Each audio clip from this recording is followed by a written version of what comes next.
இதுதான் என் ஊர். இந்த வயலுக்கு நடுவில் தான் என் வீடு. சின்ன வயசில் எனக்கு என் வீடை பிடிச்சதே இல்லை. ஏன்னா என்னோடய ஃப்ரெண்ட்ஸ் வாழ்க்கையிலெல்லாம் ஏரியா ஃப்ரெண்ட்ஸ் அப்படின்னு ஒரு டேர்ம் இருக்கும். என் வாழ்க்கையில் அது இருந்ததே இல்லை.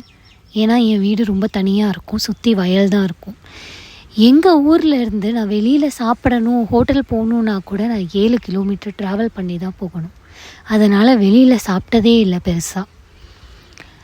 சிட்டியில் செட்டில் ஆகணுன்றது தான் என்னோடய பெரிய கனவாக இருந்தது. இப்போ நான் சிட்டியில் செட்டில் ஆகிட்டேன். ஆனால் இப்போ தான் தெரியுது நான் என் ஊரை எவ்வளோ மிஸ் பண்ணுறேன்னு. சிட்டியில் 4 செவத்துக்குள்ளே வீடு. வெளியில் ரோட்டில் நடக்கவே முடியாது. ஏன்னா கார் லாரி எல்லாம் போய்கிட்டே இருக்கும். நீங்கள் ஃப்ரீயாக நடக்கணும்னா பார்க் வரைக்கும் போகணும், அது ஒரு 2 கிலோமீட்டர்.